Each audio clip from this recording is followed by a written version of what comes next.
medis ya. Sehingga banyak lagi penelitian-penelitian atau temuan yang memang diawali dari ilmu-ilmu fisika.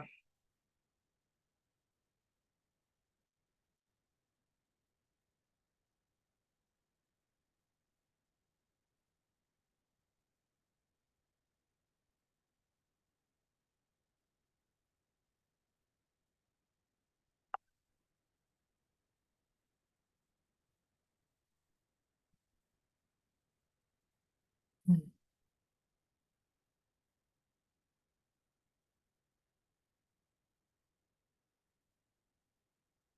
Nah, di dalam perkembangannya, ilmu fisika juga berhubungan dengan ilmu yang lain. Contohnya, dalam geologi dan risetnya. Nah, ini ilmu geologi adalah gabungan dari ilmu fisika dengan ilmu kebumian yang risetnya ada beberapa konsep fisika di dalamnya tentang gravimetri, akustik, listrik, dan mekanika. Lalu hubungan fisika dengan ilmu lain, contoh kedua ada di fisika medis. Bidang ilmunya fisika medis, dia merupakan pengembangan dari teknik-teknik fisika modern yang diimplementasikan pada konsep peralatan kesehatan modern, ada listrik, ada mekanika, di situ ada juga konsep fisika modernnya. Lalu di astronomi juga ini ada beberapa ilmu fisika yang terintegrasi seperti materi optik, materi materi gelombang, lalu ada materi apa gerak. Lalu di ilmu meteorologi, oceanologi, seismologi dan lain-lain itu juga salah satu ilmu yang terintegrasi dengan ilmu fisika dengan terapan, termasuk dengan FISLING, ilmu lingkungan. Dulu perkembangannya awalnya hanya ada fisika lingkungan, tapi di beberapa kurikulum selanjutnya di pendidikan Indonesia, ternyata ilmu lingkungan yang terkait dengan lingkungan, kebumian, dan fenomena alam masuk ke dalam kurikulum pengayaan. Materi pengayaan. Sehingga walaupun konsepnya materi pengayaan, tetap harus disampaikan ke siswa dengan sifatnya sosialisasi dan berupa proyek biasanya. Materi pengayaan bukan materi utama ya kalau di kelas. Lalu kenapa sih kita calon pendidik harus mempelajari ilmu lingkungan? Tadi ada keterkaitannya dengan apa namanya disiplin ilmu lingkungan hidup, lalu terintegrasi dengan ilmu fisika, sehingga menjadi disiplin ilmu baru, fisika lingkungan. Nah, pembelajarannya adalah posisinya sebagai tempat atau wadah implementasi.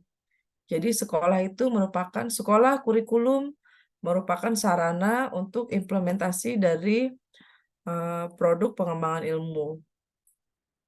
Kenapa kita perlu belajar tentang lingkungan? Karena pada lingkungan hidup ini ya, merupakan kesatuan ruang dengan semua benda, daya, keadaan, dan makhluk hidup, terutama manusia dan perilakunya, sehingga bisa mempengaruhi alam itu sendiri, kelangsungan kehidupan yang ada di alam, dan kesejahteraan manusia serta makhluk hidup lainnya.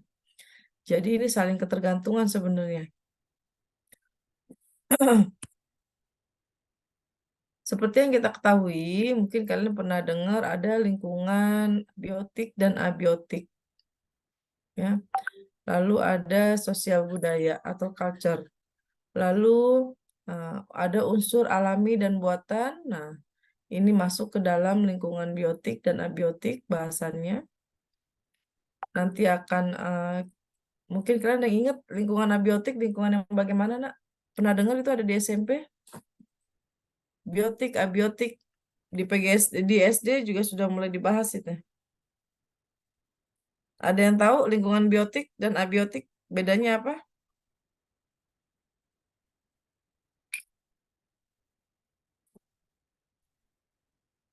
Lingkungan biotik, lingkungan yang mempelajari gimana? yang masuk ke dalam kategori lingkungan biotik?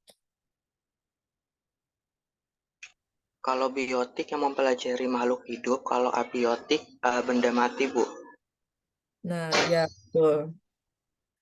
Ya, kalau sosial budaya, dia lingkungan yang mempelajari segala gejala tingkah perilaku dari makhluk hidupnya, baik itu makhluk manusia maupun hewan.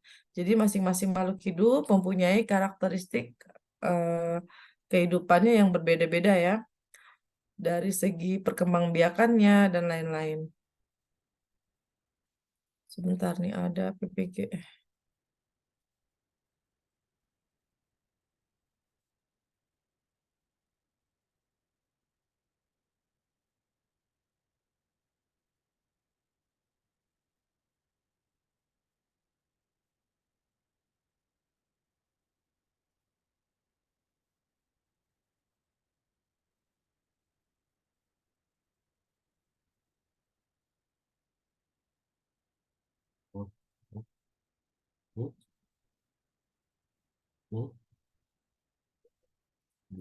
Ya. Nah, kita sebagai manusia adalah bagian dari lingkungan hidup yang biotik serta sosial budaya, culture-nya. Terus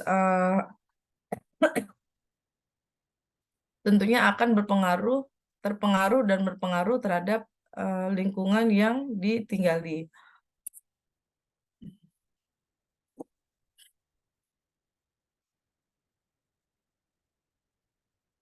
Bentar, ini ada konsep lingkungan.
Nah, ini secara garis besar yang akan kita pelajari adalah tentang lingkungan biotik, abiotik, dan sosial budaya, serta makhluk hidup yang ada di lingkungan.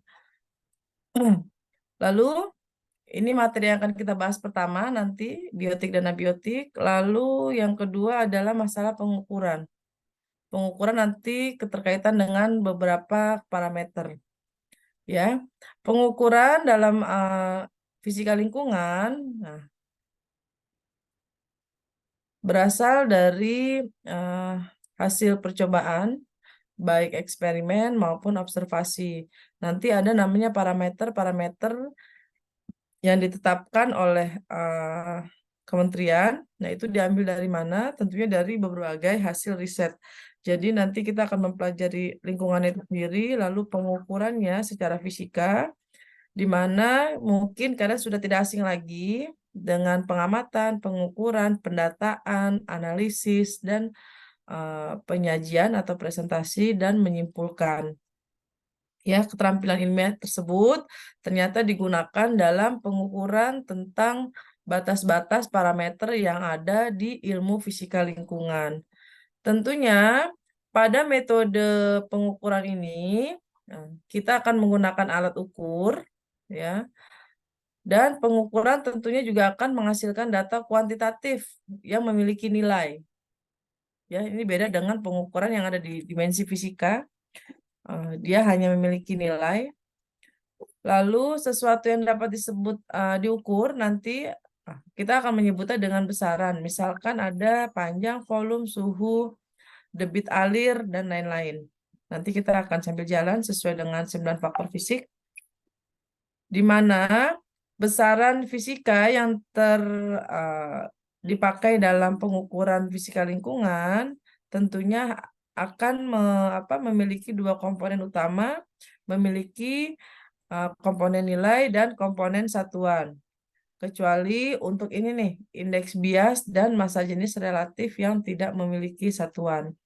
Jadi kita akan bersinggungan dengan fisika lingkungan itu sendiri, ilmu lingkungan itu sendiri, lalu pengukuran yang kedua, yang ketiga nanti di pembelajarannya. Ini ada beberapa contoh gambar di mana konsep ilmu lingkungan yang terintegrasi dengan metode-metode atau konsep dari fisika itu sendiri.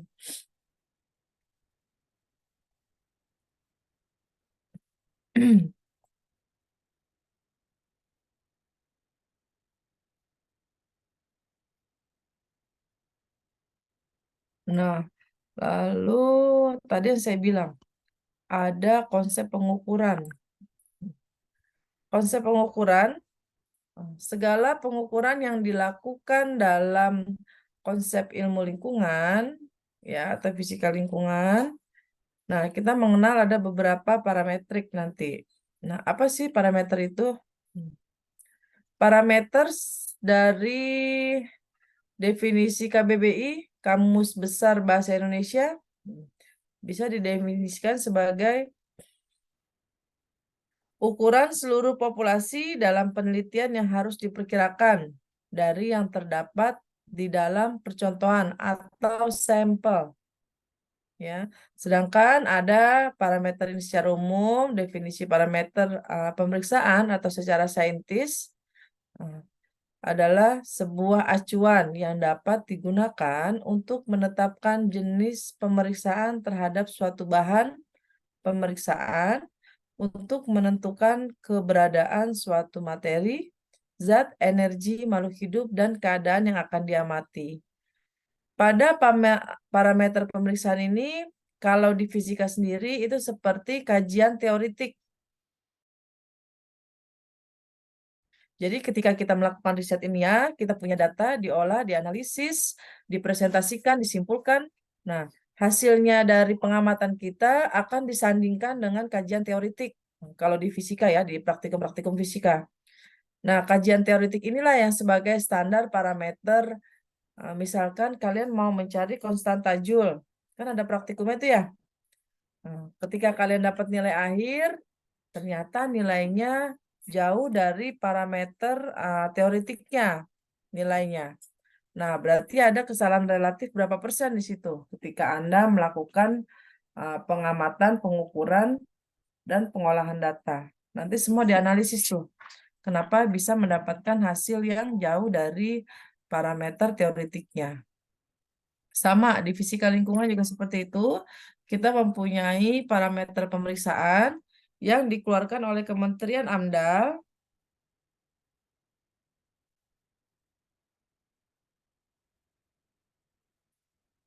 dari Kementerian Lingkungan Hidup, dari AMDAL, dan lain-lain yang terkait ya.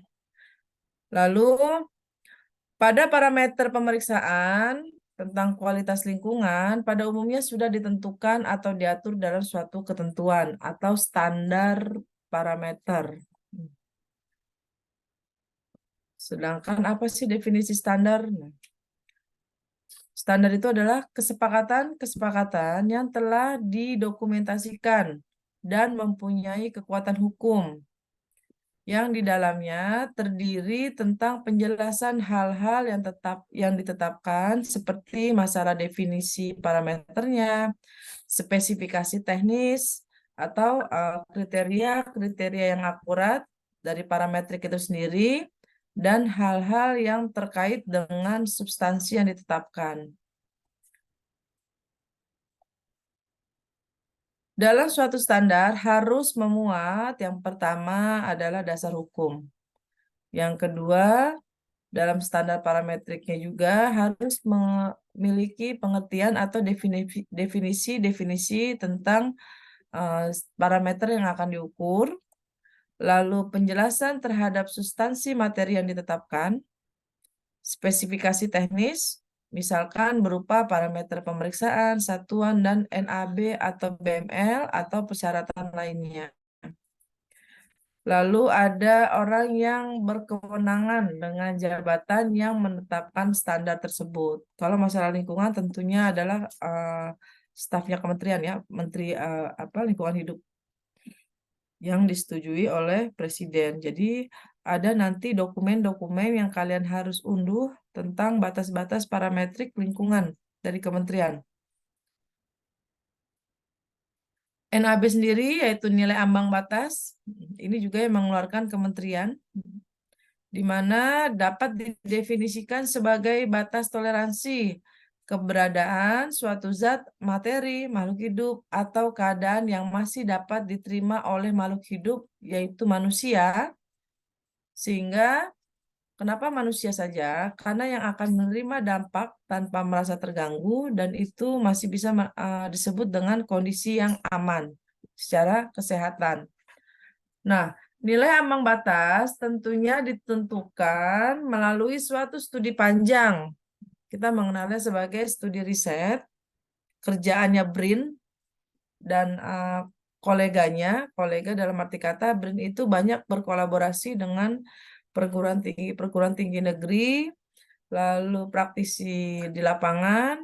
Nah, akhirnya menghasilkan suatu studi panjang atau riset yang bisa menunjukkan adanya dampak negatif atau paparan terhadap subjek penerima, apakah masih dapat ditoleransi atau tidak. Nilai ambang ada dua kategori, ambang batas atas maksimum dan ambang batas bawah minimum. Lalu ada istilah juga tentang baku mutu lingkungan. Baku mutu lingkungan ya adalah batas kadar yang diperkenankan bagi zat atau bahan pencemar terhadap lingkungan dengan tidak menimbulkan gangguan terhadap makhluk hidup, tumbuhan, dan benda lainnya. Dan ini diatur dalam Undang-Undang 32, Nomor 32 Tahun 2009 tentang perlindungan dan pengelolaan lingkungan hidup, di mana diperlukan baku mutu lingkungan hidup tentang ukuran batas atau kadar makhluk hidup, zat, energi, atau komponen yang ada atau harus ada, dan atau unsur pencemar yang ditenggang keberadaannya dalam suatu sumber daya tertentu sebagai unsur lingkungan. Baku mutu lingkungan sifatnya dapat berupa zat atau makhluk hidup atau sebuah komponen yang buatan manusia atau alami. Lalu umumnya berupa unsur pengganggu. Jadi kalau dilihat dari definisinya ya, makhluk hidup juga bisa jadi unsur pengganggu atau pencemar. Nah, dari ini keterlibatannya makhluk hidup dalam hari ini adalah manusia, ternyata perannya juga makin diamati ya. Apakah bisa menjadi baku mutu lingkungan yang positif atau negatif. Nah, baku mutu lingkungan berupa NAB maksimum, tidak boleh lewat dari batas maksimum. Lalu toleransinya terhadap sumber daya atau lingkungan. Nah, nilai toleransinya dipandangnya dari sumber daya alaminya dan lingkungan yang ada ketika pengukuran di area pengukuran. Nah, NAB dan baku mutu lingkungan, faktor fisika, berupa materi atau keadaan yang masih bisa ditoleransi keberadaannya oleh manusia atau lingkungan. Yang diukur dalam apa yang diukur oleh kementerian itu ada 9. Yang pertama ada suhu, kelembaban, tekanan, padatan, suara, cahaya, lapisan atmosfer, air, tanah. Ada 9. Di sini ada kelembaban, ada air, ada tanah. Sorry. Air, tanah, apa tadi? Lapisan. Air, tanah, kandungan garam.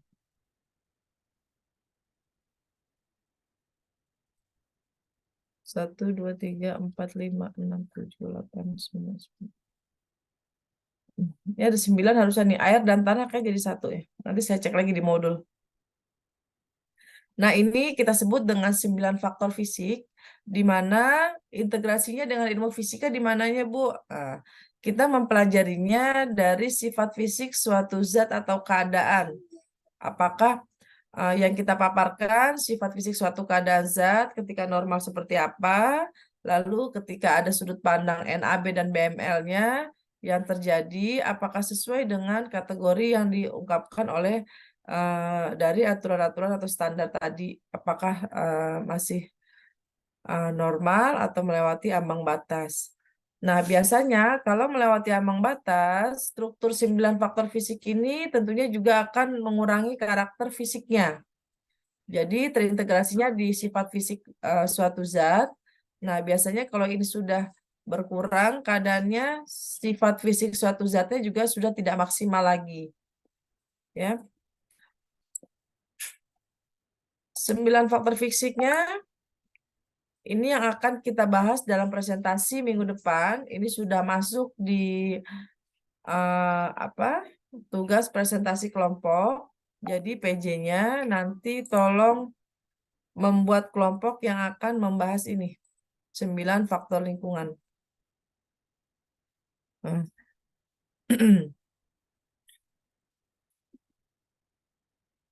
Ya, kelompok pertama itu akan membahas tentang temperatur dan fluktuasinya. Lalu ada kelompok 2, ini ada air. Ini tuh harusnya kelompok 3. Kelompok 3 akan membahas tanah. Lalu kelompok 4 akan membahas tentang kelembaman. Kelompok 5 akan membahas tentang kandungan garam dalam tanah. Lalu kelompok 6 membahas tentang aliran dan tekanan. Kelompok 7 akan membahas tentang gas-gas atmosfer. Lalu 8 membahas tentang energi sumber kehidupan sebagai sumber kehidupan, dan 9-nya radiasi dari produk teknologi. Radiasi ini bisa, ini udara masukkan di sini ya, gas-gas atmosfer ini. Jadi ini yang akan kalian presentasikan. Pakem-pakemnya ketika Anda presentasi apa saja. Yang pertama, tolong diperhatikan untuk masing-masing kelompok. Nanti PJ-nya tolong membagi ke 9 faktor fisik ini. Dan ini harus selesai sebelum UTS ya, Nak. Karena setelah UTS, rancangan belajarnya beda lagi kita nanti.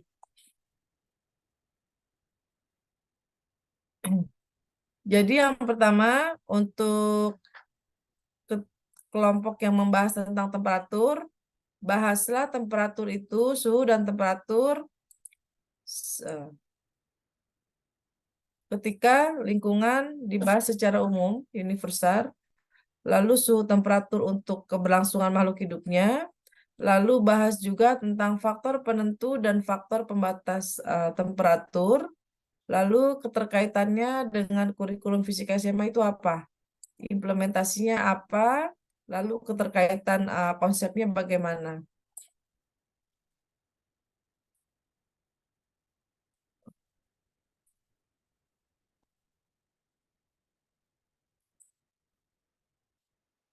Faktor fisik yang kedua ada air. Nah, nanti kelompok yang membahas tentang air, tolong narasikan air dari sudut pandang sains, lalu air dari sudut pandang lingkungan, lalu faktor penentu, faktor pembatas. Ini nih nggak bisa diotak-atik nih.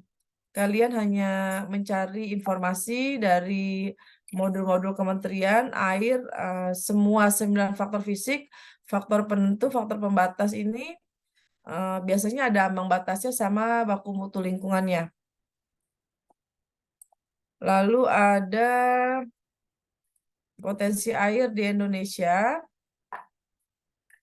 di mana air sebagai sumber kehidupan, lalu ada sebagai potensi energi, dan berpeluang sebagai energi terbarukan itu seperti apa. Ini tolong dinarasikan.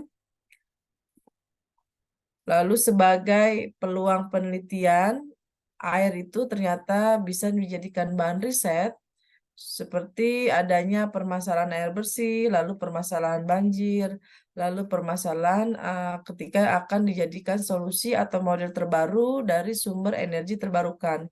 Nah, kira-kira perkembangannya bagaimana ini dari sisi faktor 9 fisik komponen air.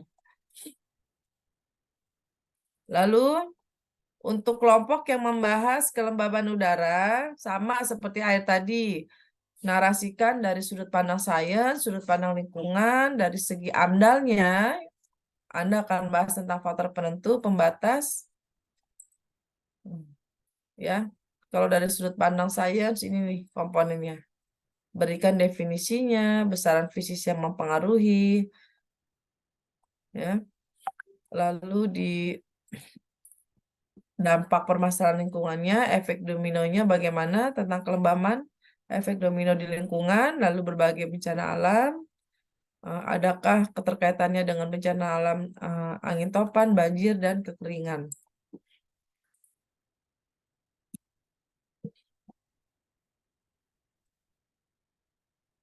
Nah, ini kelembaman dari sudut pandang lingkungan, nanti tolong juga dicari informasinya seperti apa, disampaikan pada saat presentasi kelompok sebagai tambahan pengetahuan untuk teman-temannya. Boleh ambil dari modul-modul kementerian atau dari jurnal-jurnal riset lingkungan, silakan. Ini juga ada kelembaban sebagai faktor pembatas. Nanti ini dapatnya dari MBL, BML, batu muku lingkungan sama NAB, nilai ambang batas.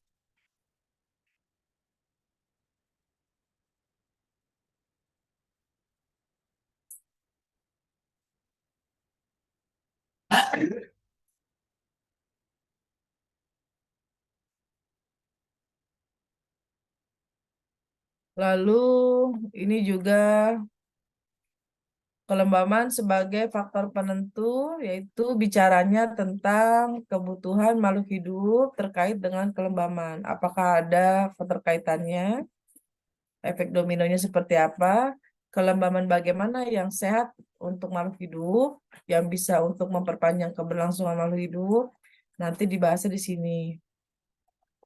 Nah, untuk kelompok selanjutnya yang membahas tentang gas-gas atmosfer, nah, ini yang dibahas nih. Komponen gas atmosfer, kondisi setimbang, apa sih kondisi setimbang? Lalu gangguan keseimbangannya seperti apa? Dampak gangguan dari keseimbangan bagaimana? Lalu gas atmosfer ada nggak faktor penentu dan faktor pembatasnya secara ilmu lingkungan?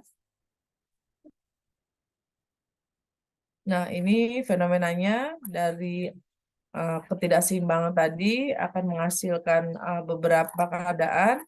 Ada pemanasan global, banjir, dan kekeringan. Hah? Pulangnya malam. Jangan malam-malam lagi sakit. Ya jangan. Habis Isa juga malam papa pulang.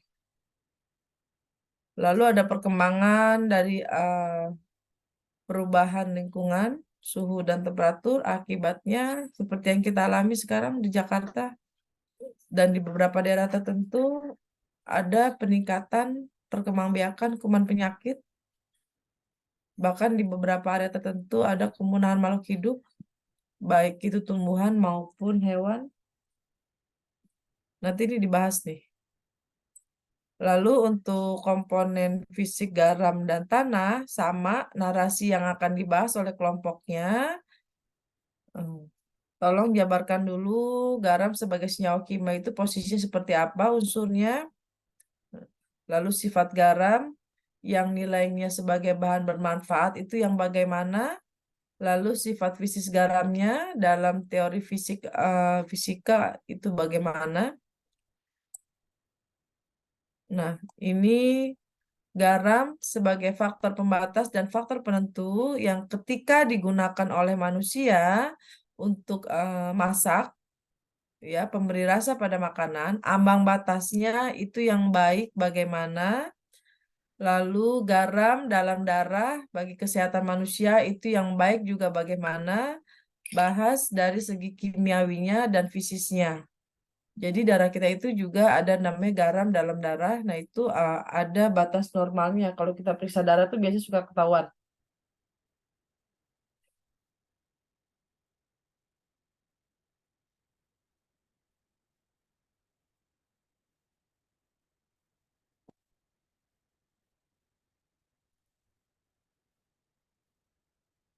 Sebentar ya, sebentar.